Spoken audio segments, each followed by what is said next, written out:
ಶ್ರೀ ಗುರುಭ್ಯೋ ನಮಃ. ಹರಿ ಓಂ.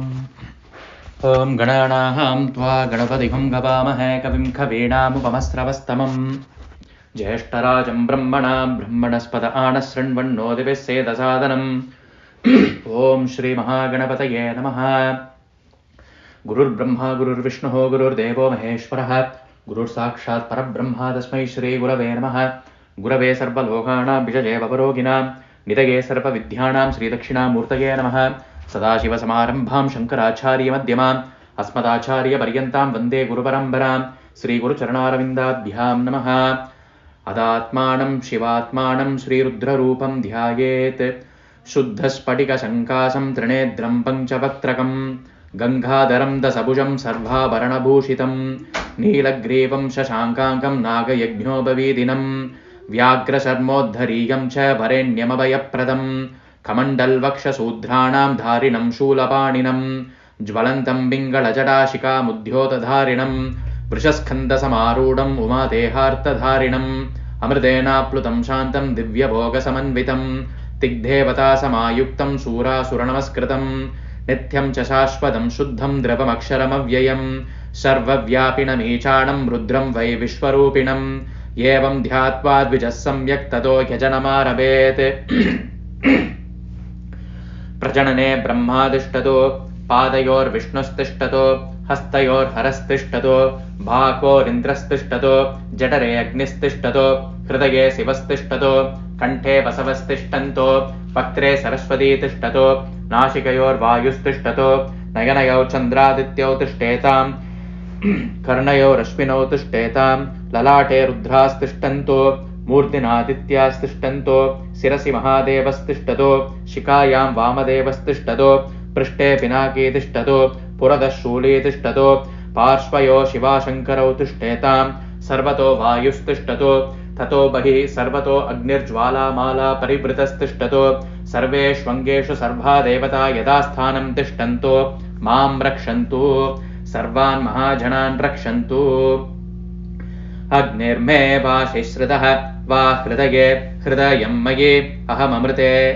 ಅಮೃತಂ ಬ್ರಹ್ಮಣಿ ವಾಯುರ್ಮೇ ಪ್ರಾಣೇ ಶ್ರಿತಃ ಪ್ರಾಣೋ ಹೃದಯೇ ಹೃದಯಂ ಮಯಿ ಅಹಮೃತೆ ಅಮೃತಂ ಬ್ರಹ್ಮಣಿ ಸೂರ್ಯೋ ಮೇ ಚಕ್ಷುಷಿ ಶ್ರಿತಃ ಚಕ್ಷುರ್ಹೃದಯೇ ಹೃದಯಂ ಮಯಿ ಅಹಮೃತೆ ಅಮೃತಂ ಬ್ರಹ್ಮಣಿ ಚಂದ್ರಮಾ ಮೇ ಮನಸಿ ಶ್ರಿತಃ ಮನೋ ಹೃದಯೇ ಹೃದಯಂ ಮಯಿ ಅಹಮೃತೆ ಅಮೃತಂ ಬ್ರಹ್ಮಣಿ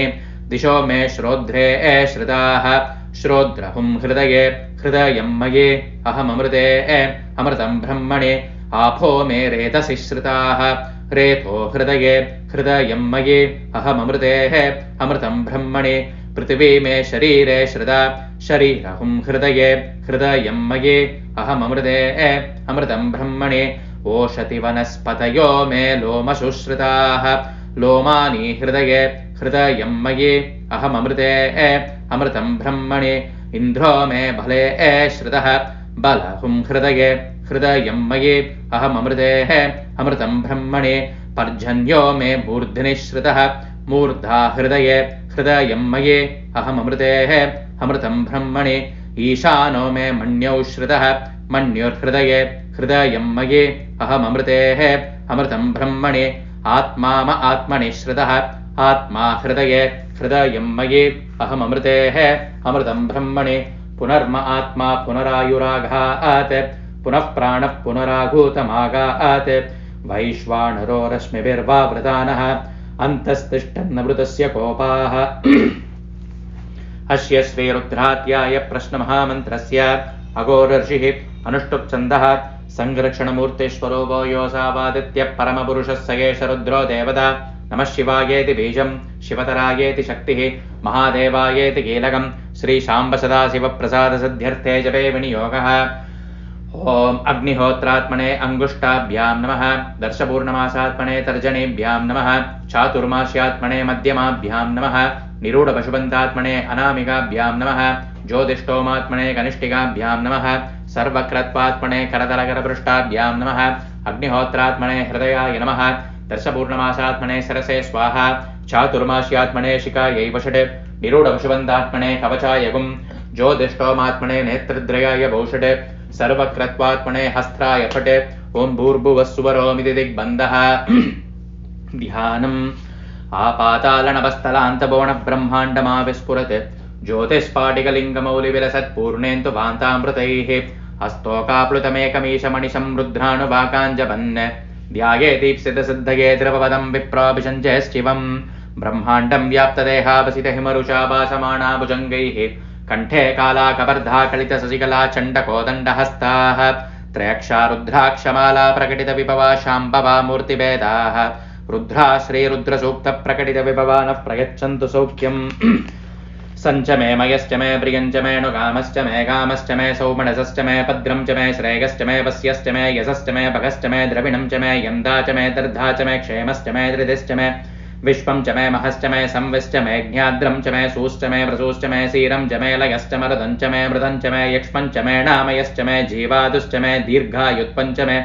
नमित्रं च मे भयं च मे सुखं च मे शयनं च मे सोषा च मे श्रुतिनं च मे ओम शांति शांति शांतिः ओम नमो भगवते रुद्राय नमस्ते रुद्रमण्यवहुतोत इषवे नमः नमस्ते हस्तुधन्वणे बाहुभ्यामुदते नमः याद इषुस्यवतमा शिवं बभूवदेदनुः शिवा शरव्या यादवतगानो रुद्रमृडया यादे रुद्रशिवा धनुरघोराभाभगाशिने तगाणस्तनुवाचन्दमया गिरिचन्दाभिषागशेः यामिषं गिरिचन्दहस्तेऽपि वर्ष्यस्तवे शिवां गिरिद्रतां गुरुमाभिगुंसे पुरुषं जगदे शिवेण वचसा त्वा गिरिशाश्चावदामसे यजानः सर्वमिज्जगदयक्ष्मगुं सुमना हसते अध्यवोषतति वक्ता व्रतमोधैभ्योऽभिषगे अहेगुश्च सर्वाहाञ्जम्पयन् सर्वाहाश्च यातु धान्यः असो यस्ताम्रो हरुणहुदबभ्रुश्मङ्गलः ये क्षेमाहुं रुद्रा अपितो दुक्षस्रदा सहस्रसो वैशाखं केडहीमहे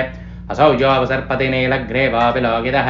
उदैनं गोपाहदृसन्नदृसन्नुदहार्यः उदैनं विश्वाभूताने स दृष्टा मृडयादिनः नमो अस्तु नीलग्रेवाय सहस्राक्षाय मीडुषे अतो ये अस्य सत्त्वाणोऽहं देभ्यो गरन्नमः प्रमुञ्च तन्वणस्वमुभयोरार्निगोर्ज्यां याश्च ते हस्त इषवः पराथापकपोपप अवदत्यदनुस्वहुं सहस्राक्षसते क्षुते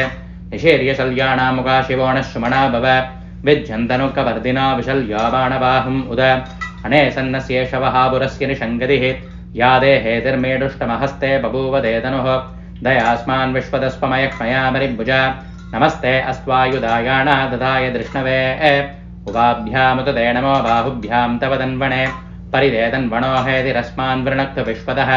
अतो य इषुतिस्तवारे हस्मन्निदेहितं शम्भवे नमः नमस्ते हस्तु भगवन् विश्वेश्वराय महादेवाय त्र्यम्बकाय त्रिपुरान्तकाय त्रिकाग्निकालाय कालाग्निरुद्राय नीलकण्ठाय मृत्युञ्जयाय सर्वेश्वराय सदाशिवाय श्रीमन्महादेवाय नमः नमो हिरण्यबाहवे सेनान्ये दिशाञ्चपतये नमो नमः वृक्षेभ्यो हरिकेशेभ्यः पशूनां पतये नमो नमः सस्पिञ्जराय द्विषीमते पतीनां पतये नमो नमः बभ्रुषाय विव्यादिने अन्नानां पतये नमो नमः हरिकेशायोपवीदिने पुष्टानां पतये नमो नमो भवस्य हेत्ये जगदां पतये नमो नमो रुद्राय ददाविने क्षेत्राणां पतये नमो नमः सूधाय हन्त्याय वनानां पतये नमो नमः रोहितायस्तपतये वृक्षाणां पतये नमो नमो मन्त्रिणे वाणिजाय कक्षाणां पतये नमो नमो भुवन्तये वारिवस्कृताय औषधीनां पतये नमो नमः उच्चैर्घोषाय ग्रन्थयते पत्तेनां पतये नमो नमः कृत्स्नवेधाय दावते सत्त्वणां पतये नमः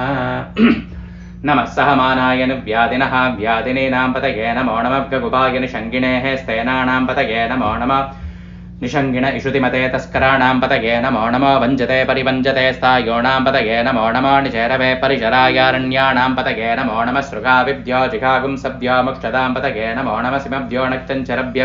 प्रकृतानां पतये नमो नमः उष्णेशिने गिरिचराय गुलुञ्चाणां पतये नमो नमः इषुमभ्यो धन्वाविभ्यश्च वो नमो नमः आधन्वाणेभ्यः प्रतिददानेभ्यश्च वो नमो नमः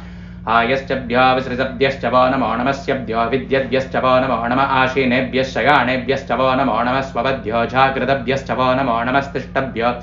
धावद्भ्यश्च वो नमो नमः सवाभ्यः सवावदिभ्यश्च वो नमो नमः अश्वेभ्यो अश्वपदिभ्यश्च वो नमः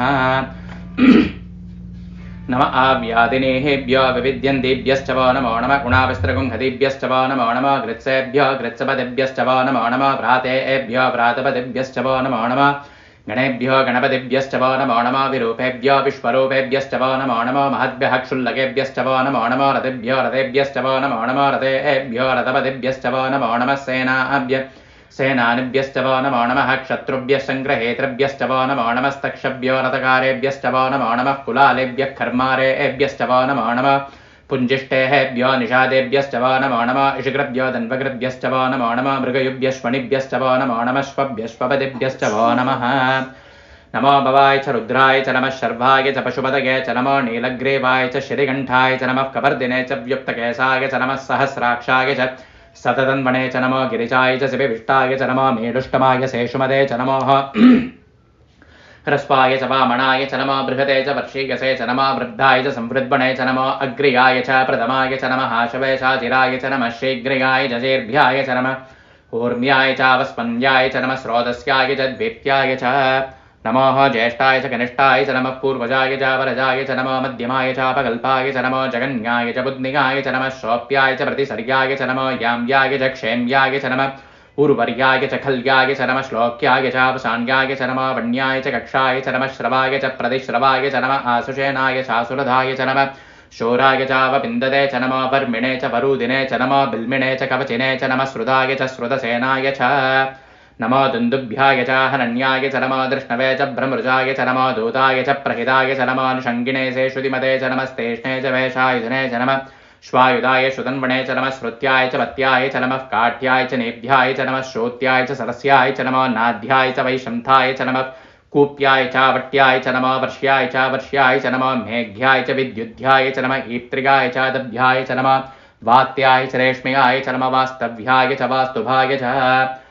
हर हर हर हर नमः सोमाय च रुद्राय च नमस्ताम्राय च अरुणाय च नमः शङ्खाय च पशुपतये च नमः उग्राय च भीमाय च नमः अग्रे वदाय च दूरे वदाय च नमः हन्त्रे च हनीयसे च नमः वृक्षेभ्यो हरिकेशेभ्यो नमस्ताराय नमः शम्भवे च मयोभवे च नमः शङ्कराय च मयस्कराय च नमः शिवाय च शिवतराय च नमस्तेर्त्याय च कूल्याय च नमः पार्याय च वार्याय च नमः प्रदरणाय च शोद्धरणाय च नमः आतार्याय च लात्याय च नमः षष्ट्याय च फेन्याय च नमः शिखत्याय च प्रवाह्याय च नमः इरण्याय च प्रपद्याय च नमः विगुंसिलाय च क्षयणाय च नमः कपर्दिने च पुलस्तये च नमः गोष्ट्याय च गृह्याय च नमः स्थल्प्याय च गेह्याय च नमः काट्याय च कक्वरेष्ठाय च नमः हृदयाय च निवेश्याय च नमः बाहुंसभ्याय च रजस्याय च नमः शुष्क्याय च हरिद्याय च नमो लोभ्याय चोलभ्याय च नमः ऊर्म्याय च शूर्म्याय च नमः पर्ण्याय च पर्णसत्याय च नमः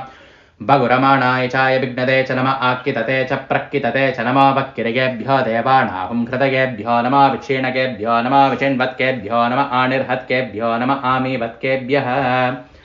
द्रापे अन्तसस्पदे दरिद्रन्नीललोहित येषां पुरुषाणामेषां पशूनां मापेर्मा रोमो हेषां किञ्जनामवदे यादे रुद्रः शिवा धनो शिवा विश्वाह भेषजे शिवा रुद्रस्य भेषजे दगाणो मृडचीवसेः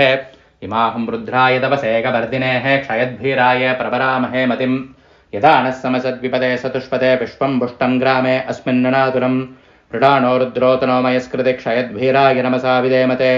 यश्चंसयोश्च मनुराय च पिता ततस्यामत्तव रुद्रप्रणीतौ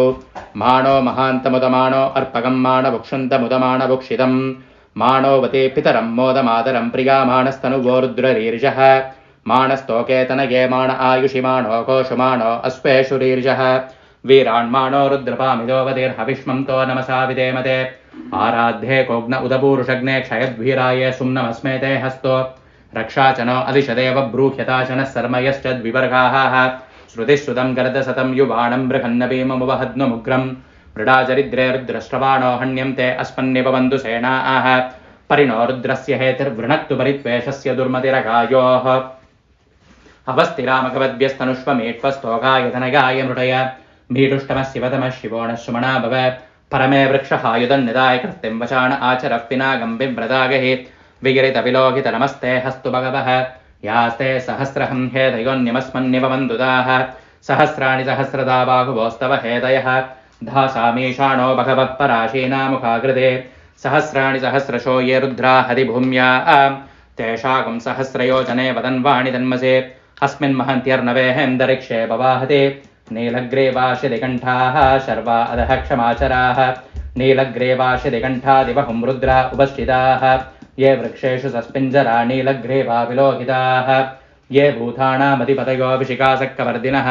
ये हन्येषु विविध्यन्ति पाद्रेक्षु पिबतो जनान् ये पदाम्बतिरक्षय ऐलवृताय व्युदः ये तीर्थानि प्रसरन्ते शुकावन्तो निषङ्गिणः यहेदावन्दश्च भूयागुंसश्च दिशो रुद्राविदस्तिरे तेषागुं सहस्रयोजने वदन्वाणि जन्मसे नमो रुद्रेभ्यो ये पृथिभ्यां ये हन्तरिक्षे ये दिविगेषामन्नं भातो वर्षमिसवस्तेभ्यो दश प्राचीर्दश दक्षिणा दश प्रदेशेर्दशो देशेर्दशो स्वादेभ्यो नमस्ते नो मृडयन्तु देगं विष्मो यश्च नो द्वेष्टितं वोचं पे ददामि त्रयम्बकं यजामहे सुगन्धिं पुष्टिवर्धनम् उरुभारुगमिव वन्दनान् मृत्योर्मुक्षेयमामृतात् त्रयम्बकं यजामहे सुगन्धिं पुष्टिवर्धनम् उरुभारुगमिव वन्दनान् मृत्योर्मुक्षेयमामृतात् त्रयम्बकं यजामहे सुगन्धिं पुष्टिवर्धनम् उरुभारुगमिव वन्दनान् मृत्योर्मुक्षेयमामृतात् यो रुद्रौ अग्नौ यो अप्सुयवोषधीषु यो रुद्रो विश्वा भुवना विवेश तस्मै रुद्राय नमो अस्तु तमुष्टुहि यस्पिषुक्सुधन्वायो विश्वस्य क्षयजिवेशजस्य यक्ष्वा महेशौः मनसाय रुद्रं नमोः विरदेवमसुरं दुवस्य अयं मे हस्तो भगवान् अयं मे भगवत्तरः अयं मे विश्वमे क्षुजो यगुं शिवाभिमर्शनः ये ते सहस्रमयुधं भाषा मृत्योमर्त्याय हन्तवे तान् यज्ञस्य मायया सर्वाणवयजामहे मृत्यवे स्वाहा ॐ नमो भगवते रुद्राय विष्णवे मृत्युर्मे पाहि प्राणानां ग्रन्थिरसि रुद्रामाभिशान्तकः तेनान्नेनाहाभ्यायस्व नमो रुद्राय विष्णवे मृत्युर्मे पाहि सदाशिवम् ॐ शान्तिः ॐ अग्ना विष्णो सजोषसे मा वर्धन्तु वां गिरः द्युम्नैर्वाजे विरागदम् वाजश्च मे प्रसवश्च मे प्रयतिश्च मे प्रसतिश्च मे धेतिश्च मे हृदश्च मे स्वरश्च मे श्लोकश्च मे श्रावश्च मे श्रुतिश्च मे ज्योतिश्च मे सुवश्च मे प्राणश्च मे भाणश्च मे भ्याणश्च मे सुश्च मे सिद्धं च म आदीतं च मे वाक्च मे मनश्च मे चक्षुश्च मे श्रोत्रं च मे दक्षश्च मे बलं च म ओजश्च मे सहश्च मे आयुश्च मे झरा च म आत्मा च मे धनुश्च मे शर्म च मे वर्म च मेऽङ्गानि च मे स्थानि च मे परोहुंषि च मे शरीराणि च मे ज्येष्ठं च म आदिपद्यं च मे मन्युश्च मे भामश्च मे मश्च मे अम्बश्च मे जयमा च मे महिमा च मे वरिमा च मे प्रतिमा च मे वर्ष्मा च मे त्रागुया च मे वृद्धं च मे वृद्धिश्च मे सत्यं च मे श्रद्धा च मे जगश्च मे धनं च मे वसश्च मे द्विषश्च मे क्रीडा च मे मोदश्च मे जातं च मे जनिष्यमानं च मे सूग्धं च मे सुकृतं च मे विद्धं च मे वेद्यं च मे भूतं च मे भविष्यश्च मे सुखं च मे सुपदं च मरुन्तं च मरुद्धिश्च मे क्लिप्तं च मे क्लिप्तिश्च मे मदिश्च मे सुमदिश्च मे सञ्च मे मयश्च मे प्रियञ्च मे नुगामश्च मे गामश्च मे सौमनसश्च मे पद्रं च मे श्रेयश्च मे वस्यश्च मे यशश्च मे भगश्च मे द्रविणं च मे यन्दा च मे दर्धा च मे क्षेमश्च मे धृतिश्च मे विश्वं च मे महश्च मे संविश्च मे ज्ञाद्रं च मे सोश्च मे व्रसोश्च मे सीरं च मे लयश्च मरुदं च मे मृदं च मे यक्ष्मं च मे नामयश्च मे जीवादुश्च मे दीर्घायुत्वं च मे नमित्रं च मे भयं च मे सुगं च मे शयनं च मे सोषा च मे श्रुदिनं च मे ऊर्च मे सुनृता च मे भयश्च मे रसश्च मे कृतं च मे मधुच मे शक्तिश्च मे सवेदश्च मे हृष्टिश्च मे वृष्टिश्च मे जैत्रं च मे औद्भिद्यं च मे रयश्च मे रायश्च मे पुष्टं च मे पुष्टिश्च मे विभु च मे प्रभु च मे बहु च मे भूयश्च मे पूर्णं च मे पूर्णधनं च मे क्षितिश्च मे गोयवाश्च मे अन्नं च मे क्षुश्च मे व्रीहयश्च मे यवाहाश्च मे माशाश्च मे थिलाहाश्च मे मुक्ता च मे खल्वाश्च मे गोधूमाश्च मे मसुराश्च मे प्रियङ्गवश्च मे नवश्च मे श्यामागाश्च मे नेवाराश्च मे अस्मा च मे मृद्दिगा च मे गरयश्च मे पर्वताश्च मे जगदाश्च मे वनस्पतयश्च मे हिरण्यं च मे यश्च मे सीसं च मे द्रवश्च मे श्यामं च मे लोहं च मे अग्निश्च मे आवश्च मे वेरुदश्च मे औषधयश्च मे कृष्टभस्यं च मे अकृष्टभस्यं च मे क्रान्त्याश्च मे पशव आरण्याश्च यज्ञेन कल्पन्ताम् विद्धं च मे विद्यश्च मे भूतं च मे भूतिश्च मे वसु च मे वसतिश्च मे कर्मश्च मे शक्तिश्च मे अर्कश्च मे एमश्च मे इदिश्च मे गदिश्च मे अग्निश्च मे इन्द्रश्च मे सोमश्च मे इन्द्रश्च मे सविता च मे इन्द्रश्च मे सरस्वती च मे इन्द्रश्च मे भूषा च मे इन्द्रश्च मे बृहस्पतिश्च मे इन्द्रश्च मे मिद्रश्च मे इन्द्रश्च मे वरुणश्च मे इन्द्रश्च मे द्वष्टा च मे इन्द्रश्च मे धाता च मे इन्द्रश्च मे विष्णुश्च मे इन्द्रश्च मे श्विनौ च मे इन्द्रश्च मे मरुतश्च मे इन्द्रश्च मे विश्वे च मे देवा इन्द्रश्च मे पृथिवी च मे इन्द्रश्च मे अन्तरिक्षं च मे इन्द्रश्च मे द्यौश्च मे इन्द्रश्च मे दिशश्च मे इन्द्रश्च मे मूर्धा च मे इन्द्रश्च मे प्रजापतिश्च मे इन्द्रश्च मे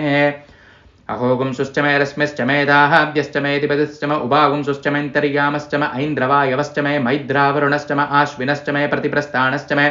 शुक्रश्च मे मन्दीश्च म आग्रणयश्च मे वैश्वदेवश्च मे द्रवच्छश्च मे वैश्वानरश्च मरुदुग्रहाश्च मे दिक्राह्याश्च म ऐन्द्राग्नश्च मे वैश्वदेवश्च मे मरुत्वतीयाश्च मे माहेन्द्रश्च म आदित्यश्च मे सावित्रश्च मे सारस्वतश्च मे पौष्णश्च मे पात्नीवतश्च मे हारियोजनश्च मे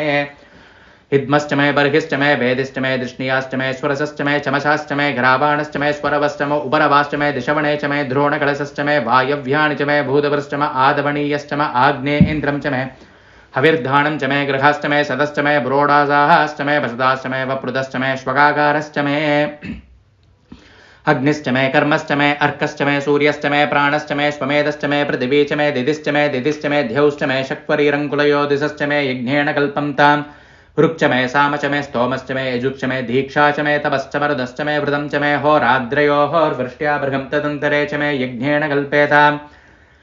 गर्भा च मे वत्साश्च मे त्रियविश्च मे त्रियवी च मे दिद्यवाच मे दिद्यौही च मे पञ्जाविश्च मे पञ्जावी च मे द्रिवत्सश्च मे द्रिवत्सा च मे धुर्यवाच मे दुर्यौही च मे पष्टवाच मे पष्टौही च मे उक्षा च मे वसा च वृषभश्च मे वेहश्च मे नट्पाञ्च मे धेनुश्च मे आयुर्यज्ञेन कल्पतां प्राणो यज्ञेन कल्पतां बाणो यज्ञेन कल्पतां व्याणो यज्ञेन कल्पतां सक्षुर्यज्ञेन कल्पतां श्रोत्रं यज्ञेन कल्पतां मनो यज्ञेन कल्पतां वाक् यज्ञेन कल्पताम् आत्मा यज्ञेन कल्पतां यज्ञो यज्ञेन कल्पताम् एका च मे तिस्रश्च मे पञ्च च मे सप्त च मे नव च मे एकादश च मे त्रयोदश च मे पञ्चदश च मे सप्तदश च मे नवदश च मे एकविंशतिश्च मे त्रयोविंशतिश्च मे पञ्चविंशतिश्च मे सप्तविंशतिश्च मे नवविंशतिश्च मे एकदृगंशश्च मे त्रयस्त्रिगंशश्च मे सदस्रश्च मे अष्टौ च मे द्वादश च मे षोडश च मे विंशतिश्च मे चतुर्विंशतिश्च मे अष्टाविंशतिश्च मे द्वाद्रिगंशश्च मे अष्टद्रिगंशश्च मे चत्वारिगुंशश्च मे सदश्चत्वारिगुंशश्च मे अष्टाचत्वारिगुंशश्च मे भाजश्च प्रसवश्च बीजश्च क्रतुश्च सुवश्च मूर्धा च व्यस्नियश्चान्त्यायणश्चान्त्यश्च पौवणश्च भुवनश्चाधिपतिश्च इडादेवहुर्मनुर्यज्ञहिर्बृहस्पतिरग्धामदामे सगुंसितद्विश्वे देवासोक्तवाचः पृथिवे मा धर्मा मागिगुंसेर्मधुमनुष्येर्मधुजनिष्येर्मधु वक्ष्यामि मधुवदिक्ष्यामि मधुमतीं देवेभ्यो वाचमुष्यासकुं शुश्रूषेण्यां मनुष्येभ्यस्तं मा देवा अवन्तु शोभायै पितरोऽनुमदन्तु ॐ शान्तिः शान्तिः शान्तिः ॐ सहस्रशीर्षा पुरुषः सहस्राक्षः सहस्रपाद स भूमिं विश्वतो वृद्ध्वा अद्य तिष्ठद्दशाङ्कुलं पुरुष एवेदगुं सर्वं यद्भूतं यश्च भव्यं उदामृतत्वस्येषानः यदन्नेनातिरोहति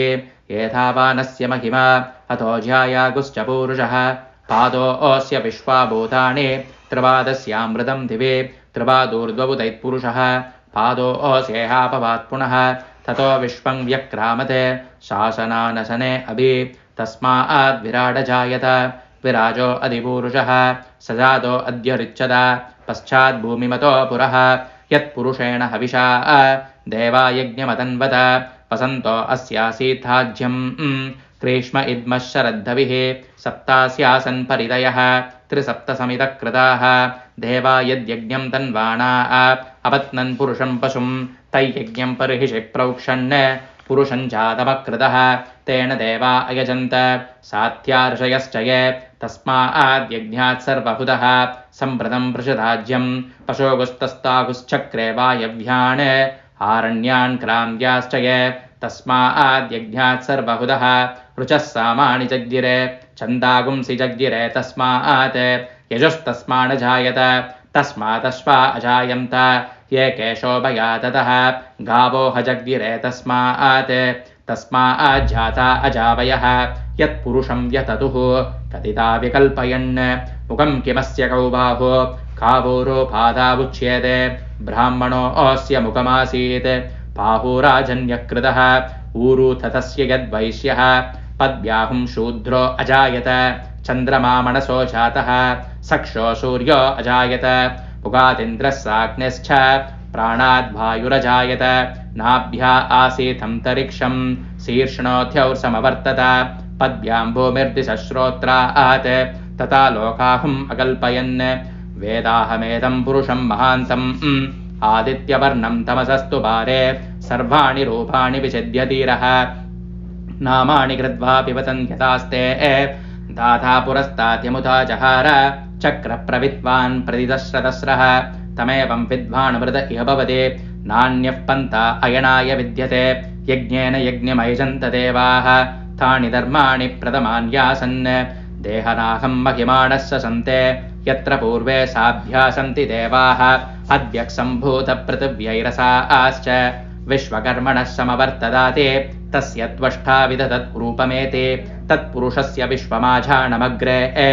वेदाहमेदं पुरुषं महान्तम् आदित्यवर्णं तमसः परस्तात् तमेवं विद्वानमृत इह भवति नान्यः पन्था विद्यते गणाय प्रजापतिश्चरति गर्भे अन्तः अजायमानो बहुधा विजायते तस्य धीरा परिजानन्ति योनिं मरीचीणां पदमिच्छन्ति वेदसः यो देवेभ्य आदपति यो देवानां पुरोहितः पूर्वो यो देवेभ्यो जातः नमो ऋचाय ब्राह्मये ऋचं ब्राह्मं जनयन्तः देवा अग्रे तदद्ब्रुवन् यस्त्वैव्यं ब्राह्मणो विद्यात् तस्य देवा असन्वचे ह्रीश्च ते लक्ष्मीश्च पत्न्यौ अहोरार्ध्रे पार्श्वे नक्षत्राणि रूपम् अश्विनौ व्यात्थम् इष्टं मनिषाणा अमं मनिषाणा सर्वं मनिषाणा ॐ शान्तिः शान्तिः शान्तिः।